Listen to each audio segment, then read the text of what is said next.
hearing all this talk about how prices on vehicles are through the roof, inventory's low, interest rates are high, and the games other dealers are playing are just out of control, a lot of people are scared to even go look for a new vehicle. Jack, I've been hearing the same exact thing.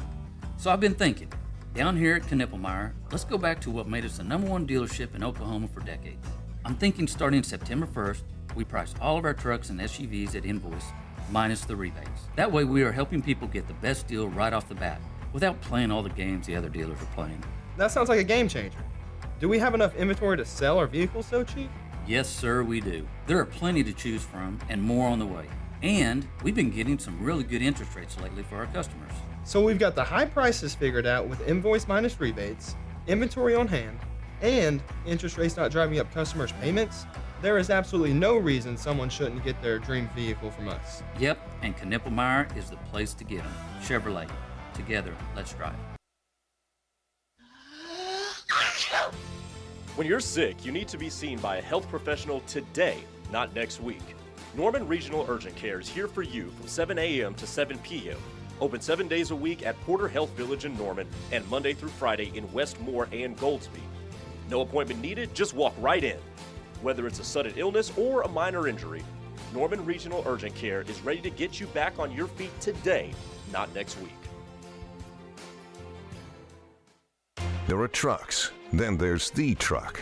GMC Sierra, with available features like the V8 engine, the ultimate luxury interior, and of course, the available world's first 6-function multi-pro tailgate. GMC Sierra, not just any truck, the truck. GMC's continued commitment to professional-grade engineering is on full display at your Oklahoma GMC dealers. Come take a test drive today and see for yourself. We are professional-grade GMC.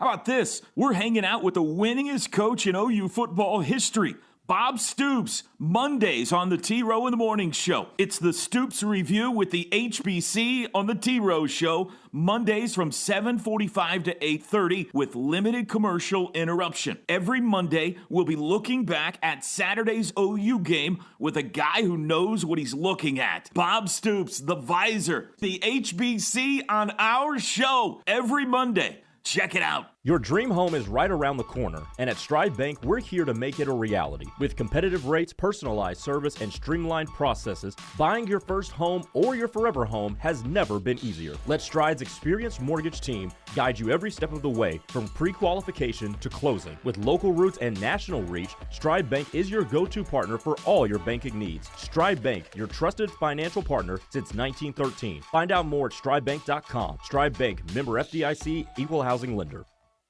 Ready to transform your backyard into a stunning oasis? At Deckworks, we specialize in high-end decks, patios, pergolas, gazebos, and other outdoor living experiences. With over 30 years of unmatched craftsmanship, we bring your backyard dreams to life. From luxurious decks to serene landscape gardens, experience the difference that only 30 years of dedication can deliver. Visit Deckworks.com, a Brent Swift company.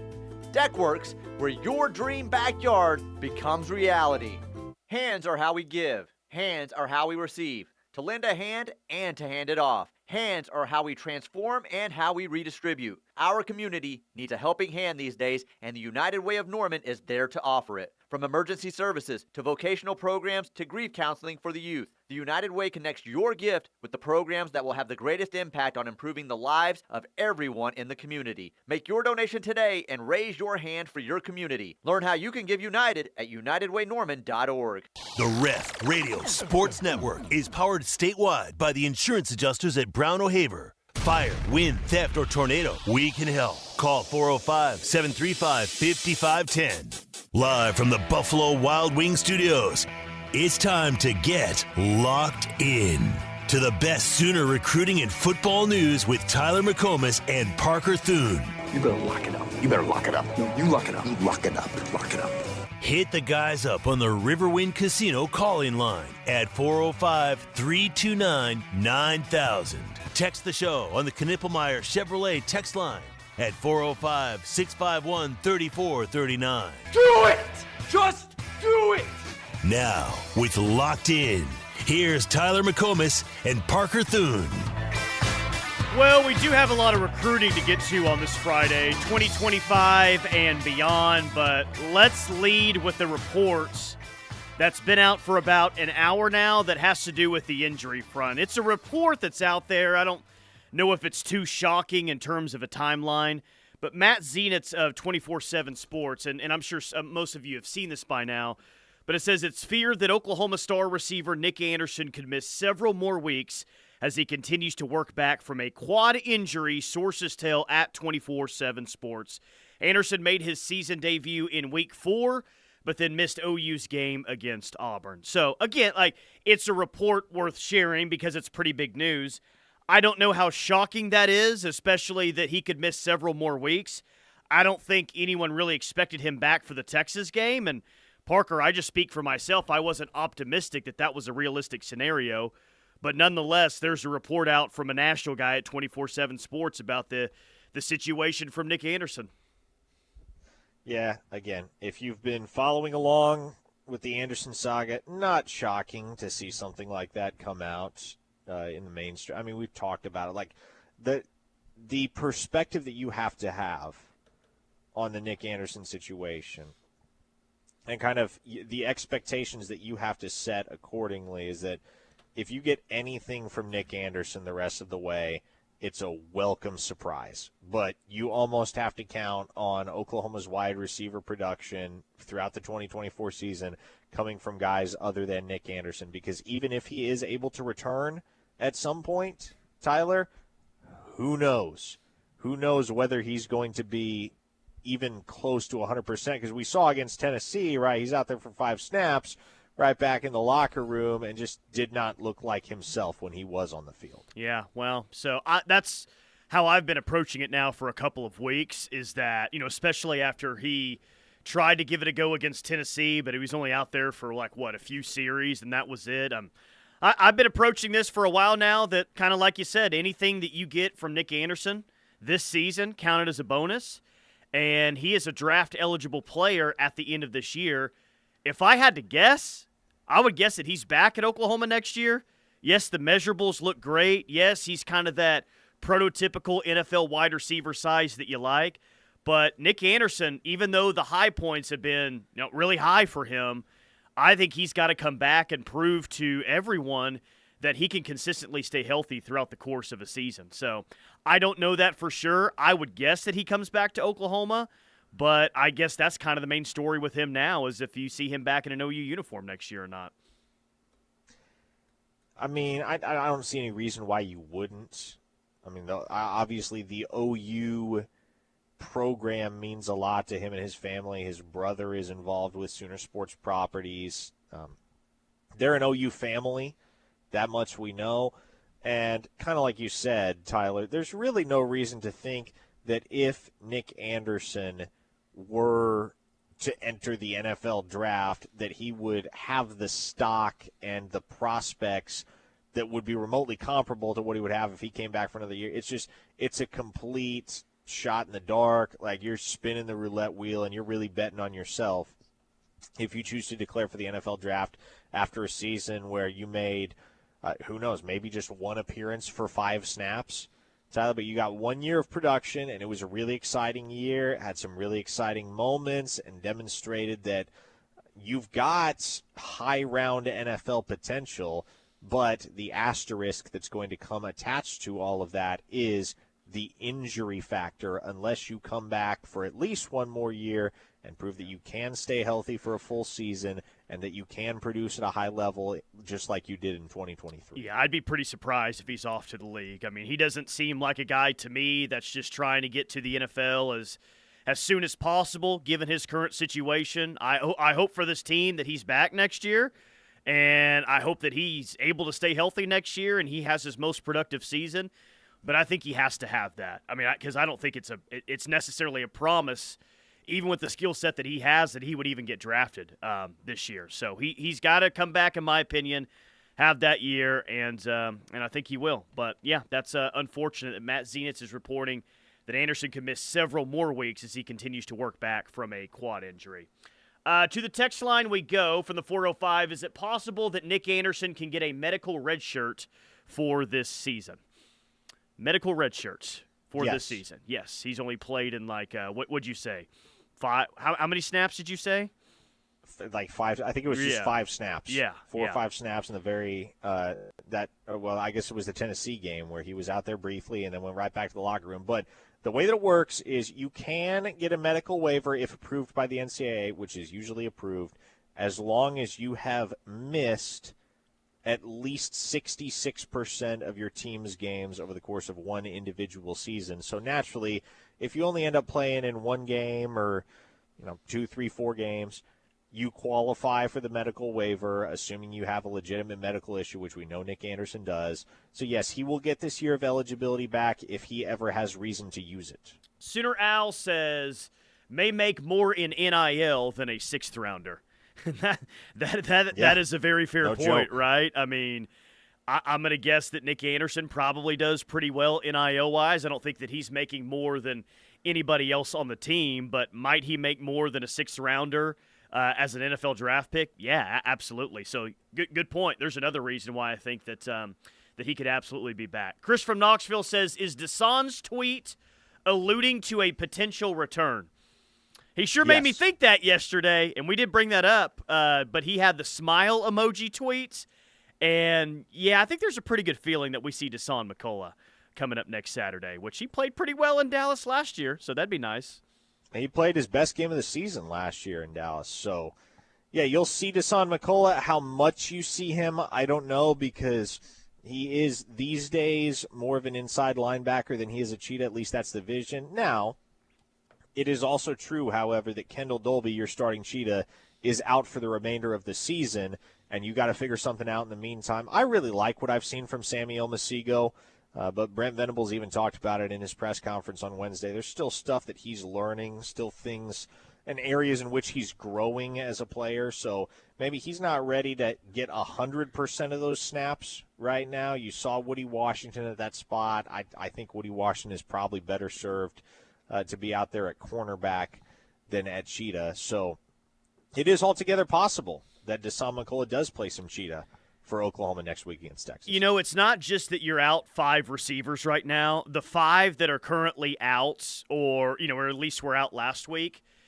those are probably the 5 that I thought would be the biggest impact players at wide receiver before the start of the year, right? Nick Anderson, Deion Burks, Jalil Farouk, Andrell Anthony, and Jaden Gibson. I might have said that's 1 through 5 going to be your best wide receivers coming into the year. So out of those 5, who do we even feel potentially good about returning, not for the Texas game, just at some point this year? Jaden Gibson is a no. He's out for the rest of the year. I would say Jalil Farouk, probably a yes. Maybe not until November, potentially. We'll see. But I think Jalil Farouk could come back. Nick Anderson is a giant question mark. Andrell Anthony could be a question mark. And I guess I'm willing to put Deion Burks as a question mark right now, not knowing exactly what's going on there. Yeah, everybody besides Gibson, and Anthony. Like I don't think you see Andrell Anthony again. I think Gibson and Anthony are safely out for the year.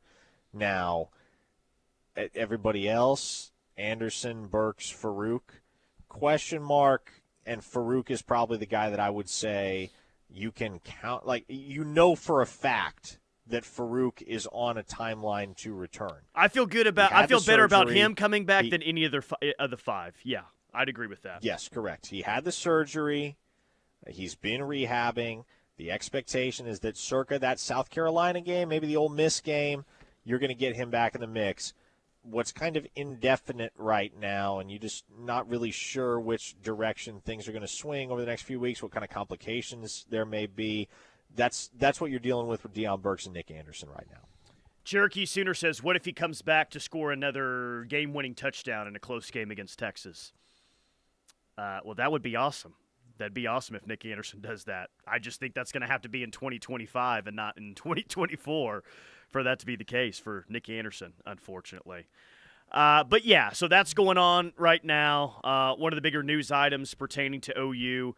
But on the recruiting side of things, you're going to see Jonathan Hatton, the 2026 commit, coming up tonight. What do you expect to see? What are you, I guess, excited to see about Jonathan Hatton tonight in the San Antonio area? Man, I remember watching him last year, right about this time. It was the week of OU Texas, and he's He's so well built, so developed for being as young as he is. A complete back, tough runner, can contribute as a pass catcher. There's a lot to like about Hatton's game. There's a reason that he's a top 100 prospect in the country. And, man, what an impressive job DeMarco Murray and that Oklahoma staff did getting him on board as early as they did. So he's never given them or anyone else any indication that his commitment is wavering in the slightest. So he's locked in as one of 3 commits right now for Oklahoma in the 2026 class. And always a guy, those skill position guys for a job like mine, those are always the guys that are the most fun to go and watch on Friday nights because generally they're going to put up numbers and they're going to put up highlights. That's what you're looking for, the highlights to put out on the social media and put up on the board. They're going to get the football. Meanwhile, you go watch an offensive lineman, it's, well, I hope he completely embarrasses somebody. Then I can put that one out. Otherwise, it's going to be hard to tell everyone exactly how an offensive line played throughout this game. Yeah, so I see it. But Jonathan Hatton, man, I think was yesterday his 1-year commit-versary, by the way? It was. Man, it was. What a miss by me to not bring up Jonathan Hatton's commit-versary yesterday because he's been committed for, just over a year now, and he's a 2026 kid, so – got to feel really good about the situation that you're in there, and we'll see if they continue to add in the 2025 class. You got Caleb Burns, who there's already some predictions in. Are you close to throwing in a prediction for OU and Caleb Burns? Well, I can't. That's the problem. I cannot, the way that it works on Rivals, I can't put flip picks in, which is super annoying and is something that I would have hoped would have been innovated and a problem that would have been solved by the year of our Lord 2024. But, I told our members at OUinsider.com within 10 minutes of the offer. I mean, that's about the best I can do when there is a situation where a flip pick might be in play. I told them, hey, look, I expect this guy in the class. I am predicting him to wind up in the class. I fully expect that Oklahoma's going to get Caleb Burns. It's just a matter of when the flip happens. 405-651-3439. Keep the text coming on the Knippelmeyer Chevrolet text line. And the comments coming on YouTube Live. KREF Sports, go subscribe. Locked In is live every single day from 2 to 3 Central. And we like to get some comments there on the YouTube Live chat as well. You can see at least me on video today. That's not something to really look forward to, but we are on video. Parker is not today because he's in Round Rock, Texas, but most days we're both in studio, and if you've ever wanted to see us on video, well, this hour is your opportunity to do so. KREF Sports on YouTube. 405, were you surprised by Boucard committing to U.S.? I'm guessing they mean USC. And if you mean not USC, surprised. The answer would be no to that. Yeah, not surprising. That was where things seemed to be headed pretty soon after he announced the decommitment from Oklahoma. So, Muleshoe got him one. Muleshoe got him one. We'll see if OU can, lost a couple of interior defensive linemen over the course of the past 2-3 weeks or so, and let's see if they add anybody else in the 2025 class. I mean, we know about Caleb Burns, but is there anyone out on the recruiting trail? And maybe we'll find this out a little bit more this weekend, but is there anyone that we're starting to hear like, hey, the staff is starting to circle around or throw out a new offer in 2025? Is there anything other than what, the whole Caleb situation is right now? Nothing yet, man. I truly don't know where Oklahoma is going to go next at defensive tackle. There will be options. It's a matter of, okay, do you want to be the villain and go try to flip somebody big, or you just want to look for some late risers? They did this with Marcus Strong and Ashton Sanders a couple years back. So ultimately it's a matter of preference. What do you think gives you the better long-term solution? And do you think there is a guy out there amongst the ranks of the 3 stars, guys without the big-time offers yet, that you think has the capacity to be a big-time football player? Or do you feel like you have to go and find somebody big in order to make their presence in the class worth it? I don't know yet. Yeah, maybe this weekend could tell us a lot, potentially, on what's going on in the front of 2025. And we've had offers be thrown out in 26 and 27, and I'm sure we'll hear about more offers coming out as the staff hits the road and looks at some things on the recruiting side of things during this bye week. We'll get back to the text line coming up next. We got a lot of OU football to get to. A lot of OU recruiting to get to as well. Keep it locked right here on The Ref. We're the home of Sooner fans. Fans, this is former Sooner linebacker Caleb King Kelly, and you're listening to The Ref, the home of Sooner fans. Hey Sooners, I'm OU alum and Board Street Ventures founder James Spann. The Sooners season is underway, which means it's time for the Boyd Street Ventures Under the Radar Player of the Game. It's time for you to consider investing in BSV. Our portfolio has 16 innovative, under-the-radar, Oklahoma-connected companies. If you want in, the sooner the better, as our fund closes December 31st. Check out our portfolio at BoydStreetVentures.com. Boyd Street Ventures, under the radar, above the crowd. It's Bananas, the new Chick-fil-A banana pudding milkshake. Real bananas and vanilla wafer cookie crumbles blended into cold, creamy ice cream desserts. Whether you order in or order delivery, at the 12th Avenue Chick-fil-A in Norman, it would be our pleasure to serve you and help with team meals, nugget trays, sandwich trays, mac and cheese, and more. We've got you covered. Call the 12th Avenue Chick-fil-A at 405-310-3189 or use the Chick-fil-A One app. And remember to eat more chicken. Would you like to play a more active role in your health? At Hightower Clinical, we believe all Oklahomans should have access to new potential treatment options through clinical trial participation. Our team wants to support you with the best care possible through clinical trials. No health insurance is required. Compensation is available for eligible study participants, and study care is provided at no cost. Having the chance to go through a trial and find out if something works for them and makes their life easier, I would recommend them do it. To learn more, scan this QR code and visit our website. My mom has taken up going to the park to practice yoga. My dad's going to a club, but not a book club, a salsa club. Finding new hobbies comes with age. My mom has started getting lost and not knowing where she's going. Becoming lost or disoriented doesn't. Confusion with time or place may be a sign of Alzheimer's. An early diagnosis can help improve the quality of life for your loved one. Learn the warning signs of Alzheimer's at 10signs.org. Brought to you by the Alzheimer's Association and the Ad Council. Hey Sooner fans, it's Jonathan Jackson here. Yeah, the same JJ who's to wreak havoc on offenses every Saturday. Now, I'm fighting in a different arena, the courtroom. If you've been hurt in an accident, I'll sack those insurance companies and make sure you get the justice you deserve. Remember, it's simple. Get help, get justice, get JJ Law. Call me at 855-GET-JJ-LAW. That's 855-GET-JJ-LAW. On the field or in the courtroom, I've always got your back. In the age of internet and all things fast moving, it's hard to find people you can trust. When it comes to your home or business electrical systems, don't settle for anything but the best. Wade Electric has been serving Oklahoma since 1969 and will gladly address your electrical needs with diligence and professionalism. They specialize in service upgrades, exterior and accent lighting, power automation and controls, shop and outbuilding wiring, LED conversions, and more. Go with a name you can trust and call Wade Electric today at 405-329-1940. For over 80 years, Primrose Funeral Service has been providing comfort and guidance during difficult times. Pre-planning with Primrose can help make things a little easier for families.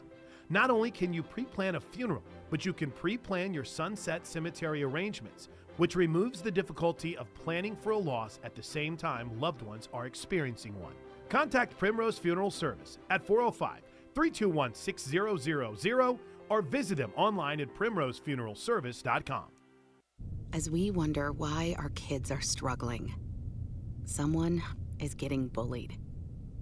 As we discuss how to improve their mental health, someone is being harassed on social media. As we wonder why they're skipping school, someone is crying themselves to sleep. Knowing the signs is the best way to prevent bullying. Please just leave me alone. Learn the signs at sandyhookpromise.org.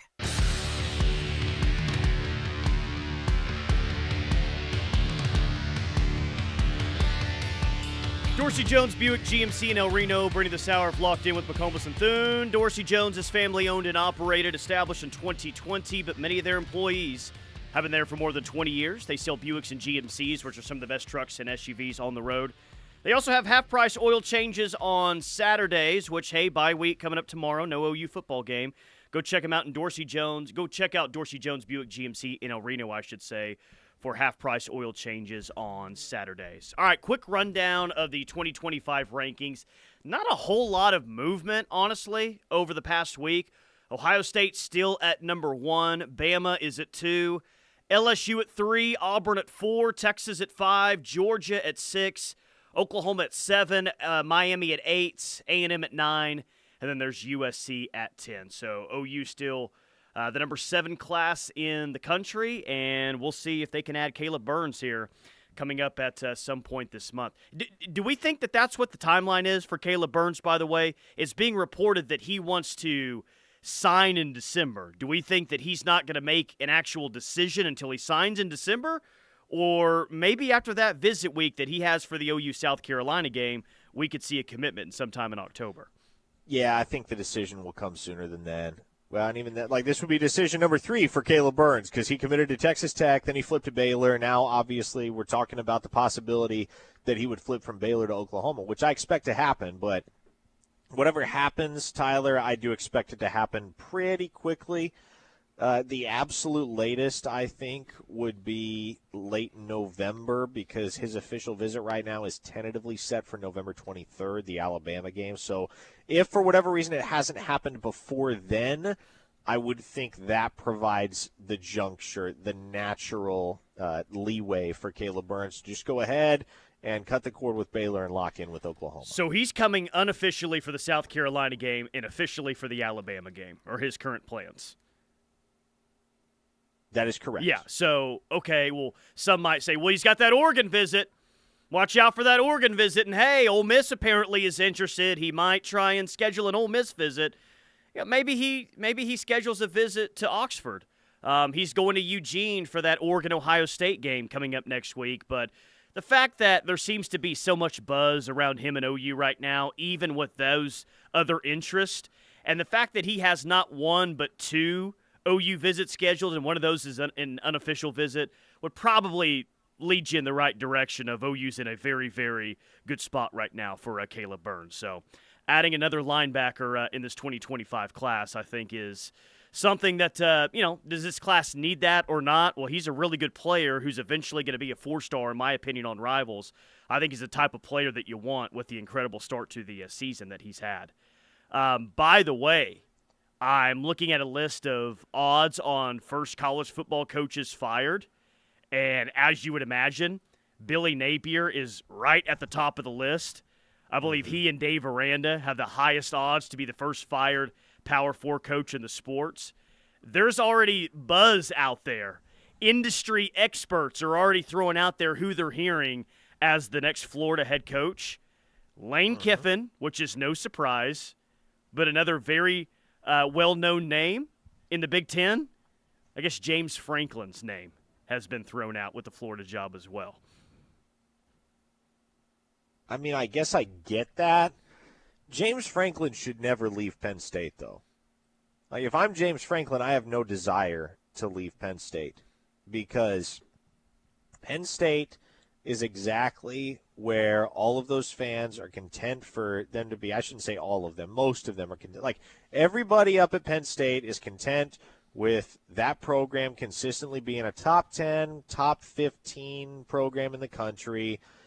In the old days with the 4-team playoff, you weren't really ever going to get there because you had to go through Ohio State and Michigan. But now in the new era, the 12-team playoff, you're going to have a shot year in and year out. And, man, Franklin and Penn State are just consistent. They win 9, 10, 11 games every single season. And so would you screw that up to go step into a situation at Florida that, from an administrative standpoint, is less than stellar right now? No, I don't think so. Whoever takes the reins at Florida is going to have to negotiate for a lot of power, more power than you think would come with the responsibility of being the head coach at a place like that in order to be successful. Yeah, James Franklin will win 9, 10 games. He'll get beat by Ohio State. He'll get beat by Michigan. And I don't know if everyone up there in Happy Valley is, good with that or not, but they sure seem to be with James Franklin as the head coach. It's almost like they've kind of accepted their situation. Like, yep, 9, 10 games, but we're not going to beat the Buckeyes and we're not going to beat Michigan when it really matters. So, gosh, he's been there this is year 11. That's crazy. He came from Vanderbilt, correct? It's where he was at previously. Correct. Yeah. He won 9 games twice at Vanderbilt. Imagine that. Listen to this. This is his record at Penn State year by year: 7-6, 7-6, 11-3, 11-2, 9-4, 11-2.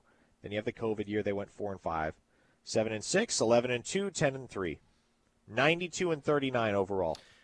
He won one Big Ten championship, I believe, during his time there. He has won one Big 12 or Big Ten championship, I believe. Hadn't beaten Ohio State very many times. Had a decent little record, I think, early on against Michigan before Michigan really had it going. And then I think recently, as of late, he's struggled against both Ohio State and Michigan. But Travis and I were talking Wednesday that, it would be OU's luck that Florida is so bad right now.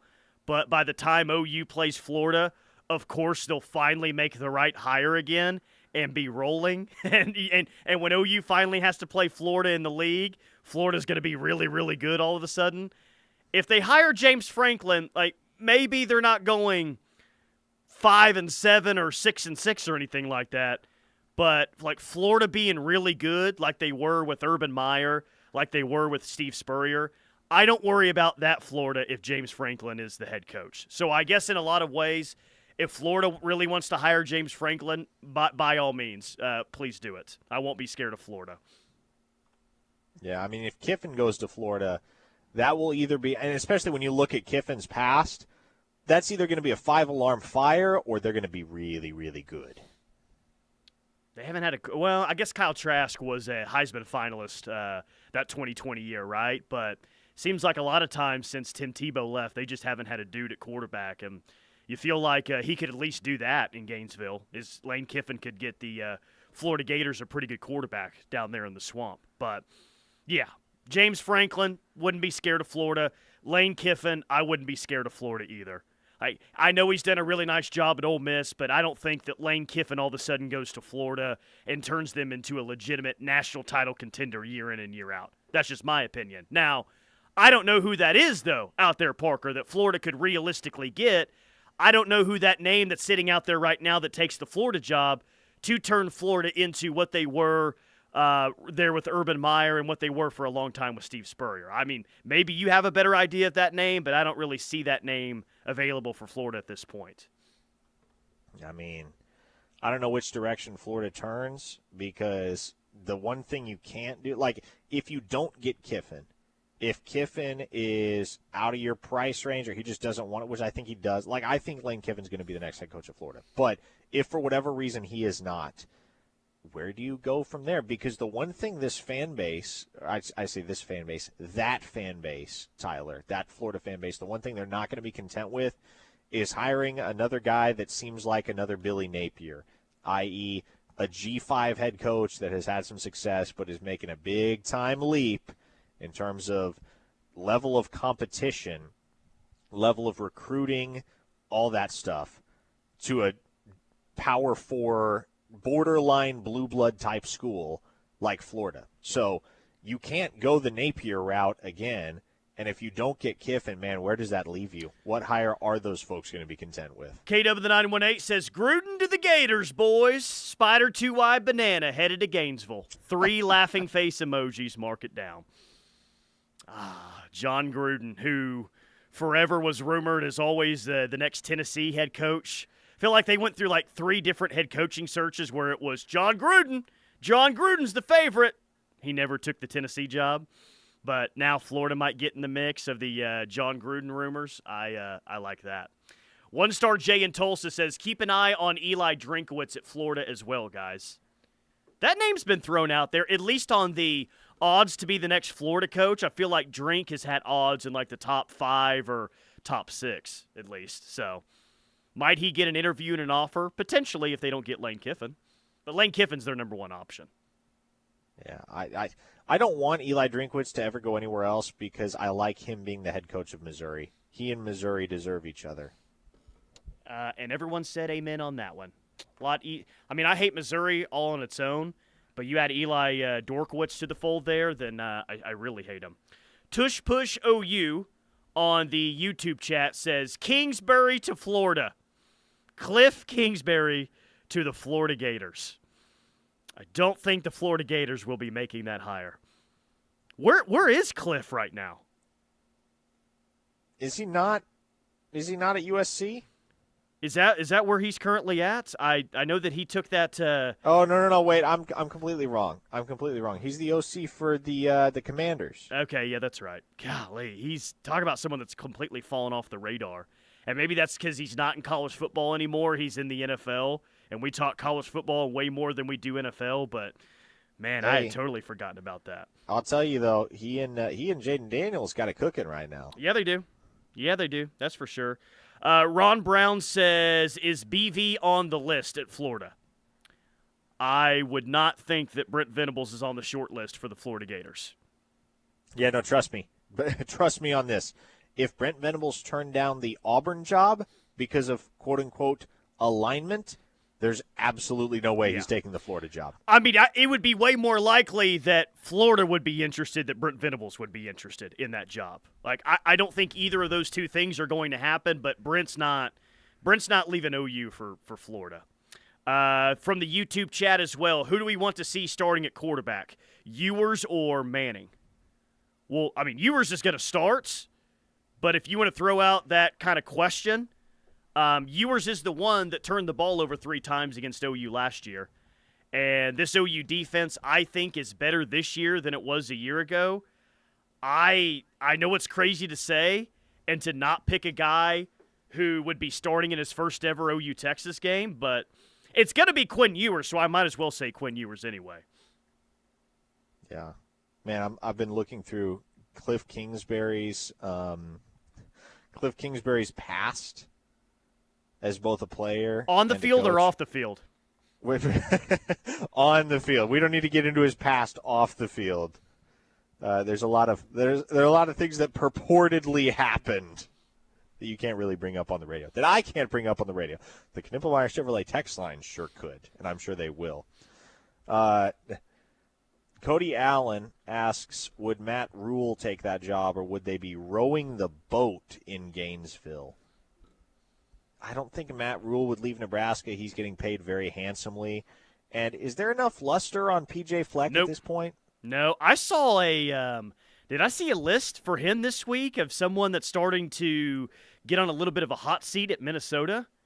Yeah, well. Yeah, I think that whole thing is, like, I'm going to guess that he probably gets fired in a couple of years, but P.J. Fleck would crawl to Gainesville, Florida to take that job. I don't think Florida or any other big job that opens up would be interested in him.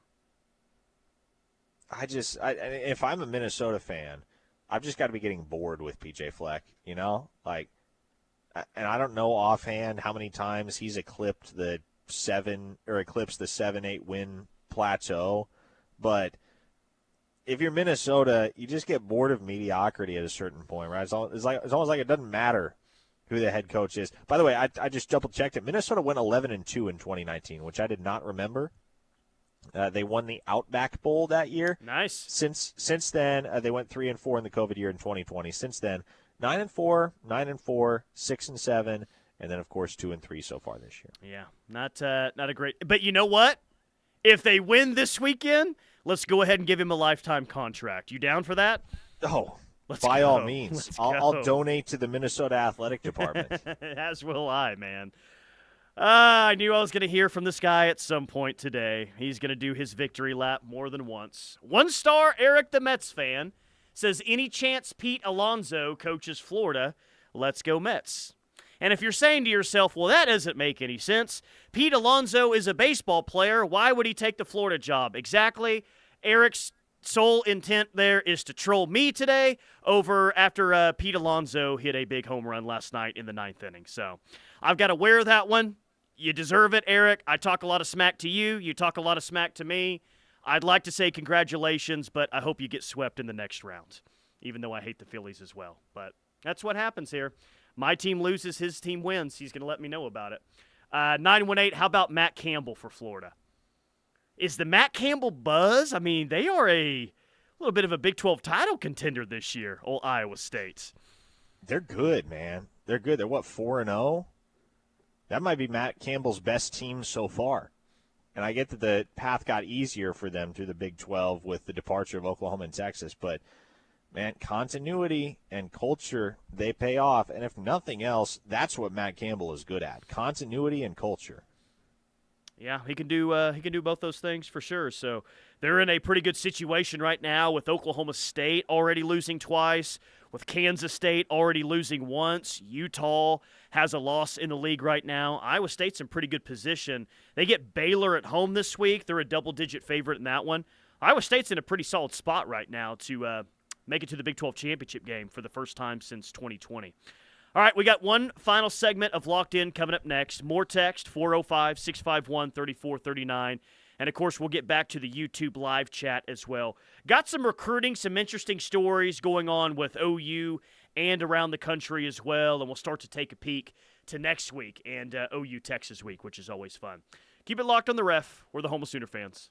What's going on, Sooner fans? This is former Sooner linebacker Caleb King Kelly, and you're listening to The Ref, the home of Sooner fans.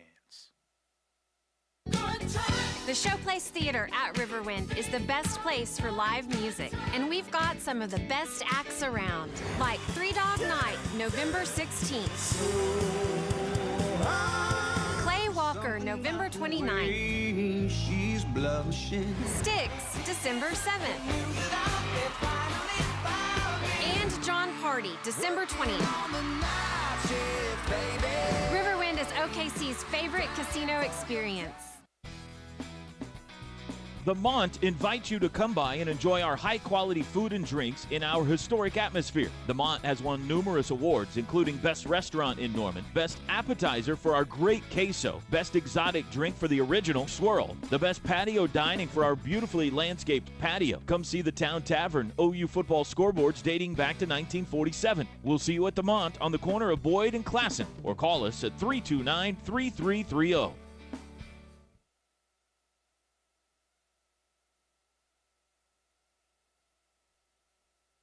This is Toby Rowland. Did you know that more than 80 million people depend on AM radio each month for news, weather, and emergency information? A new bill in Congress would make sure AM radio remains in cars because when cell and internet services go down, this far-reaching free service may be your only lifeline. Text AM to 52886 and tell Congress to support the AM Radio for Every Vehicle Act. This message is brought to you by the National Association of Broadcasters and this station. Messaging and data rates may apply. Considering refinancing your mortgage? Now might be the perfect time to start planning. With rates on the move, Stride Bank can help you determine if you may be able to lower your monthly payments, shorten your loan term, or tap into your home's equity. Stride's expert mortgage advisors will work with you to tailor a solution that fits your needs. With local roots and national reach, Stride Bank is your go-to partner for all your banking needs. Stride Bank, your trusted financial partner since 1913. Find out more at stridebank.com. Stride Bank, member FDIC, equal housing lender. At Susan G. Komen, we believe that ending breast cancer needs all of us working together. Because if you've just been diagnosed and don't know where to turn, we've got you. If you can't afford the treatment you need, we've got you. And if you are driven to honor the loved one you've just lost, we have a place for you here. Because of you, we're supporting those who need help today while tirelessly searching for tomorrow's cures. Visit Komen.org and be a part of our Susan G. Komen community today. It's time. All we want to think about is football and basketball season, but it's also insurance season. November 1st to December 15th is open enrollment for your individual medical coverage. This is the time you need to pick a new plan or update your income to avoid tax penalties. If you're uninsured, this is the only time to buy individual medical plan for 2025 without a qualifying event. Call the agents at Allison Insurance at 405-745-2968 or 1-800-580-5587. Won't cost you anything and could save you a lot. Things like grass clippings and leaves can contribute harmful levels of nutrients into our surface and drinking water. We must improve water quality at Lake Thunderbird, our main drinking water source, which begins with taking care of our stormwater. Bag your clippings when mowing, or leave them to break down and nourish your lawn. We drink our stormwater, so don't blow it by leaving your grass clippings in the street. For more information, visit bit.ly/Norman Stormwater. When I grow up, I want to be a teacher. Because when I'm a teacher, I can help kids to learn and chase their dreams. PI, a defect of the immune system, affects millions of children. Early and accurate diagnosis and treatment give children like Sam a chance to achieve their dreams. It takes a lot of caring teachers to make school fun. It took a lot of caring people to keep my dream alive. And now, because of them, I can be head of the class. For more information, visit the Jeffrey Modell Foundation at info4pi.org.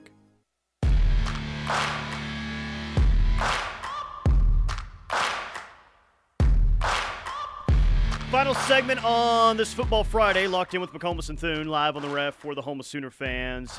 Big day on the Rush today. We'll have Caleb King-Kelly at 3:50 today, and then Brian Bosworth at 4:50 today for a couple of segments. So don't miss that during the Rush today. You got Caleb King-Kelly at 3:50, Boz coming up at 4:50, and on into the 5 o'clock hour as well. And on krefsports.tv, we've got Norman North and Westmore on this Friday night, Yukon and Broken Arrow, Bixby and Moore, Deer Creek and Edmond North, Piedmont and Northwest Classen, Southmore and Lawton Ike, Norman and Jinx, and then Edmond Santa Fe at Edmond Memorial. You can catch all of the action, all 8 of those games, krefsports.tv this evening. So I love the story that Rivals always has out on a Friday, 10 biggest visits heading into a college football weekend. And a player that made the list that we once talked about for quite some time has been committed now for a few months, but there's Lamont Rogers taking a visit to Texas A&M. Big-time offensive lineman committed to Missouri. He's visiting Texas A&M while they're playing Missouri in College Station, but Texas A&M, like we've thought now for a couple of months, still trying to flip that kid.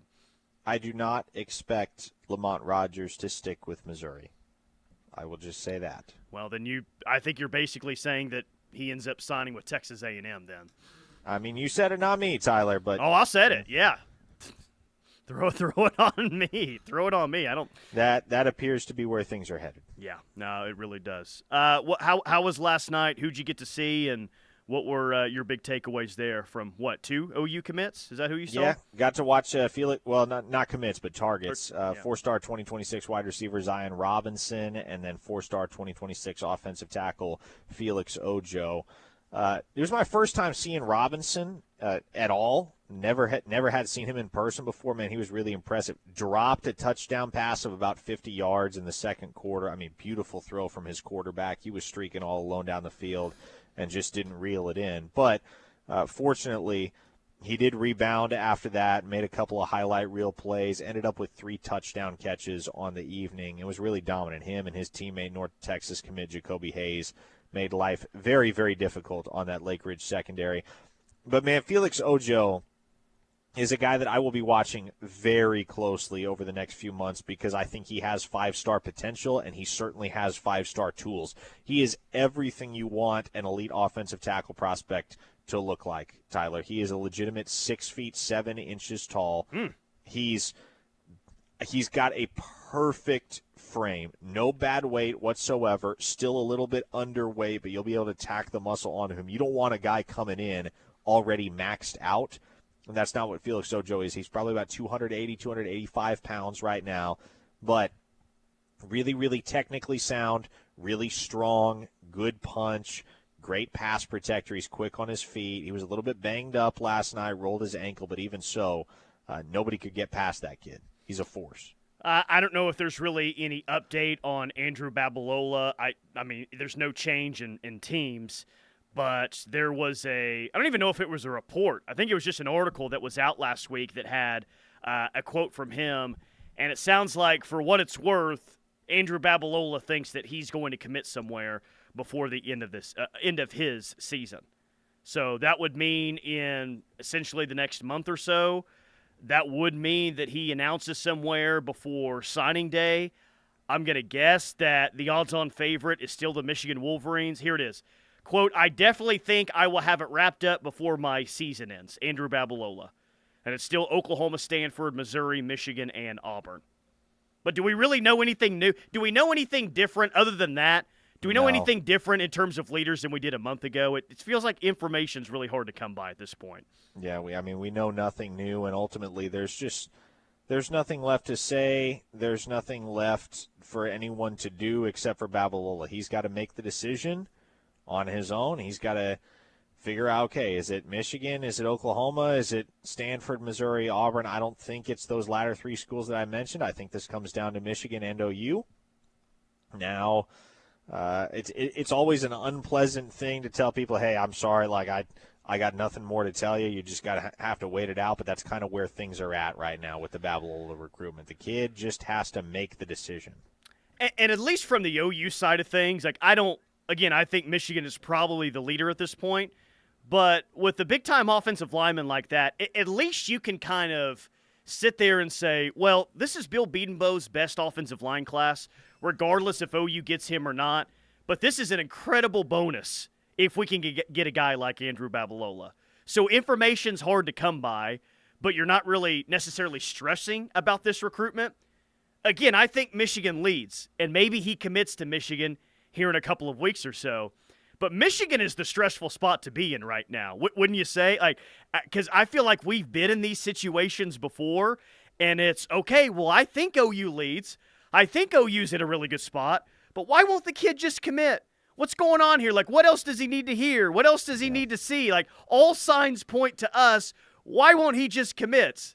I think he commits to Michigan, but Michigan's really in the spot that's not fun to be in right now. OU is essentially, I mean, yes, you would take him. That'd be great. But at this point, you got a really solid offensive line class, even without him. As I have said before, the longer this whole thing drags out, the better things look for Oklahoma. If you are Oklahoma, you want this thing to last as long as possible. You don't want a decision tomorrow. Now, that's been the case for close to 2 months. I remember reporting at the beginning of August to our members at OUinsider.com, hey, it looks like this is Michigan and OU, and if you're OU, you want this thing to drag out. You want this thing to drag out as long as possible. Now, there are two ways you can look at this, Tyler, two comparisons you can make. The comparison that I've made before is Grant Bricks, because people, of course, remember the infamous Grant Bricks saga last year where it looks like he's going to OU, it looks like he's going to OU, he waits and waits and waits, and it's one timeline after another, and then finally he ends up staying close to home and committing to Nebraska. But what is, for whatever reason, more easily forgotten amongst fans is that you had basically the exact opposite happen last year with Eddie Pierre-Louis, because it's a Tampa kid. It's a lot closer geographically to UCF than Oklahoma, and he took forever to make a decision, to the point where many people figured, okay, like it's taken this long, obviously he's just going to stay home. He's too afraid to go halfway across the country. He wants to be close to home. He wants to be close to mom. Like, that's fine. Just let him go to UCF. Let it be over with. And then he sits down with Bill Bedenbaugh on December 15th of last year, a week before signing day, and tells him, hey, I'm coming to the University of Oklahoma. Commits to him in person. So it's really, like, you can draw from past experiences, certainly, and based on what I know of that recruitment, I do believe that Oklahoma is better and better positioned the longer things last, but at a certain point, there's just no telling, man. No telling at all. Yeah, but I think it's lasted longer than what most people thought it was going to after the Michael Fasusi commitment, right? Like maybe on the OU side, maybe even on the Michigan side, Stanford side, every side thought it'd probably be wrapped up by now, I would guess. But like you're saying, man, not a bad thing that we're into October and that's still out there. So anything could happen. That's not a bad thing. Not a bad thing for Oklahoma. 405 says, I feel like Auburn is out of the equation for Babalola now after that L. I don't know. Maybe it's just me. So maybe we can narrow it down even more. That's from Brad in the 405. Yeah, Brad, I've never considered Auburn a truly serious contender. Them and Missouri, to me, are 4 and 5 right now. Slim Brady asks, why didn't Oklahoma pursue Jackson Cantwell from Nixa, Missouri? Well, they did.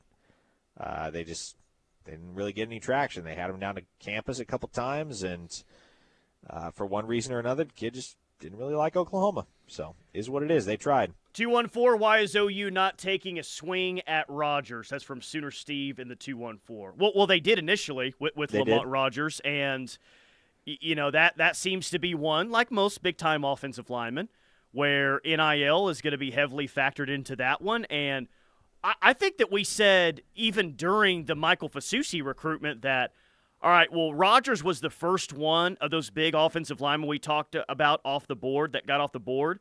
And if Fasusi would have ended up at Texas in their class, I think that we said that OU would have circled back around if they didn't get Fasusi and if they didn't get Babalola they would have circled back around to Rogers. So you'll take Babalola, but my guess is, well, you got Fasusi, and yeah, you're kind of good unless you can get a guy like Babalola. Yeah, I mean, the way it was with Rogers and Fasusi was, and this especially became apparent later on in the final stages of both those kids' recruitments, you were never going to be able to get them both because both of them want to play left tackle. And you can't take 2 left tackles in the same class. You can, but it's a tough sell to 2 elite left tackles. Hey, come play and be on the exact same timeline as this other big-time guy who also plays left tackle. So it at this point, even if Oklahoma wanted to make a push for Lamont Rogers, Fasusi's presence in this class would be enough of a deterrent that the Sooners probably wouldn't stand much of a chance. Chris from Knoxville says, dropping a touchdown pass? Sounds like our type of player. Sorry, I had to do it. I'm ashamed of myself now. We're quite the self-deprecating fan base right now, aren't we? Man. Jay from Lawton says, is there any interior defensive linemen who were interested in Oklahoma that pledged their commitment elsewhere that Oklahoma might be able to get it back in with? At this point, no, not really. Oklahoma and Cole Breeler aren't going to re-engage, from what I was told, and Christian Evans wants to stay close to home. So, I mean, those were the 2 guys that, like, if you wanted to start somewhere, start with a guy that had an existing relationship with the staff, you would have started with those 2, but it doesn't seem that either of those 2 are going to be in play for OU. We've got, who's this, House Money Productions on the YouTube chat says Colorado versus BYU in the Big 12 championship game. Yeah, I mean, I think BYU has a better chance of getting there than Colorado does, but I would probably sell on CU and BYU being in the Big 12 championship game this year. Nice win by CU at UCF last week, but I'm not going to get over my skis too much about them. What are we going to call that matchup if we get Colorado versus BYU? We need a Catholics versus convicts type of moniker. Yeah. I know Colorado and Utah is the Rumble and the Rockies. Colorado versus BYU, I bet we can get very creative, though, on we need something that preys on the religion of Brigham Young University and the villainy of Colorado University. Boy, this is going to be one of the last text / YouTube Live messages we get, and I hope that you're mentally prepared for this. Garrett Riley to OU as coordinator, says a YouTube Live commenter. You heard that right. Someone is throwing out Garrett Riley as the next OC at OU. Wow. Is this a troll? Is this like a known troll? Or is that somebody with a serious suggestion? I don't know. Tell. I don't know who this is. Is it a serious suggestion, or are you trolling? Because there's no chance Joe Castiglione would ever engage with a member of the Riley family again. To willingly bring on that storyline into your program, there's no way, man. And it's not like it's just going awesome at Clemson thus far. They're playing better football than they were week 1, I guess. But it's not like he's the hottest commodity out there as an offensive coordinator. So, my goodness. Oh, my goodness. The text line, I counted on you guys to come up with some fantastic responses to this Colorado BYU matchup, like name the series, name the matchup, and you guys delivered, man. Weed versus Breed is really good from Cherokee Sooner. I like that a lot. There was another one that was better. I don't know if I can read it on the air. Is it from Derek? It is not from Derek. No, it is from an unnamed 405 listener. Many of you have chosen to take the obvious joke when it comes to the Mormon religion there. Yep. The very, very obvious joke that are there. I mean, there's maybe more than one, but there's one in position that, Mormons versus Buffs. That's a safe one from old Chris from San Diego. Church versus Lurch, says One Star Shark. Mormons versus Morons, says a texter from the 918. Cougars versus Click, says Brad in the 405. Brad from Mustang just says ice cream versus weed. And many of those that we can't read, like we said. Hey, have a good time tonight. Safe travels back this weekend, man. There you go. That'll do it for Locked In. Rush is coming up next. Keep it locked on the Ref. We're the home of Sooner fans.